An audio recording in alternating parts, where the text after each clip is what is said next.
Bismillahirrahmanirrahim. Assalamualaikum warahmatullahi wabarakatuh. Yang terhormat Bapak Dosen Pengampu Mata Kuliah Biomedik, Bapak Chairul Fadli Muchtar Lutfi M, Sarjana Farmasi, Magister Biomed. Perkenalkan, nama saya Aisyah Syafira Andi Jalal dengan NIM 2303065010026 dari kelas D Fisioterapi. Saya akan menjelaskan mengenai indikasi farmakodinamik dan farmakokinetik dari obat cefadroxil. Apa itu cefadroxil? Cefadroxil merupakan antibiotik golongan cefalosporin. Struktur kimia dasar cefalosporin ialah asam 7-aminosefalosporanat atau 7-ACA yang merupakan kompleks cincin dihidrotiazin dan cincin beta-laktam. Cefalosporin C resisten terhadap penisilinase tetapi dirusak oleh cefalosporinase. Hidrolisis asam cefalosporin C membentuk rantai 7-ACA. Rantai 7-ACA dapat dikembangkan lagi menjadi berbagai macam antibiotik cefalosporin. Salah satu contohnya adalah obat cefadroxil.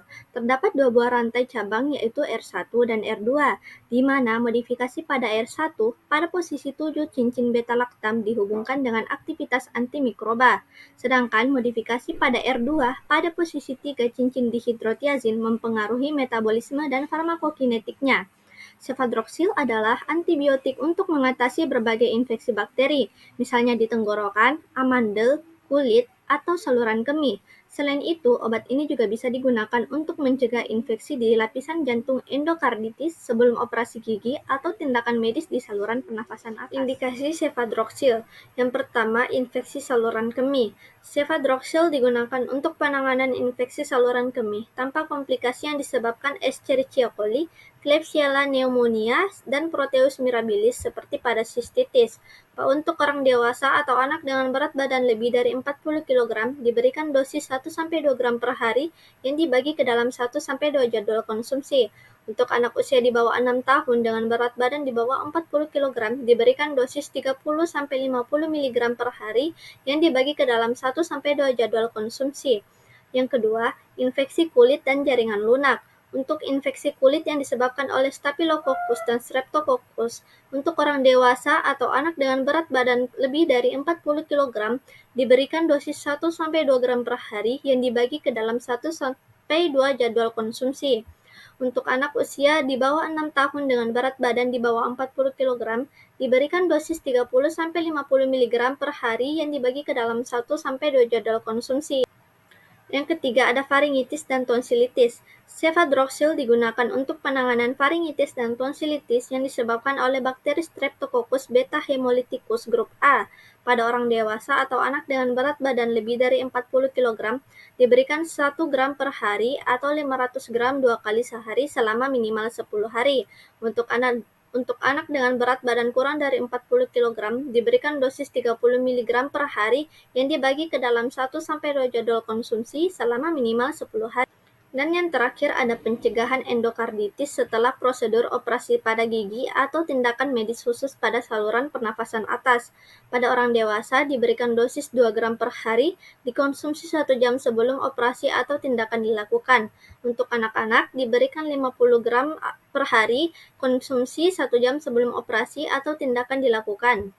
Dosis maksimalnya itu farmakodinamik cefadroxil. Cefadroxil mengandung gugus beta-laktam, struktur molekul yang berperan dalam fungsi bakterisidal antibiotik tersebut. Gugus beta-laktam bekerja dengan menginhibisi zat yang berfungsi dalam sintesis dinding sel bakteri, yaitu penisilin binding protein. Inhibisi PBP akan mengganggu fase transpeptidase pada proses biosintesis peptidoglikan.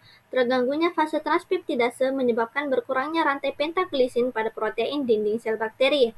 Rantai pentaglisin memiliki andil dalam rigiditas dinding sel, sehingga terganggunya kuantitas zat tersebut akan menyebabkan kelainan pada struktur dinding sel bakteri yang berujung pada kematian dari bakteri. Cefadroxil bekerja sebagai bakterisidal pada bakteri Coccus gram-positif seperti Staphylococcus yang menyebabkan infeksi saluran kemih. Cefadroxil juga dapat digunakan untuk jenis bakteri gram-negatif tertentu seperti Escherichia coli, Klebsiella pneumonia, Moraxella catarrhalis, dan Proteus mirabilis. Cefadroxil. Farmakokinetik cefadroxil per oral sangat baik dan memiliki karakteristik yang serupa dengan golongan cefalosporin generasi pertama lain, yaitu cefalexin. Yang pertama, absorpsi. Cefadroxil memiliki bioavailabilitas yang baik karena diserap hampir seluruhnya dengan cepat setelah konsumsi secara oral. Absorpsi cefadroxil tidak dipengaruhi oleh makanan. Waktu paru bersekitar 1,5–2 jam. Konsentrasi maksimal dicapai setelah 1–3 jam setelah pemberian oral dengan kadar sebesar 16 dan 28 mikrogram per mililiter setelah pemberian cefadroxil 500 mg dan 1 gram dosis tunggal. Yang kedua, ada distribusi. Distribusi cefadroxil dalam plasma darah berikatan 15–20% dengan protein.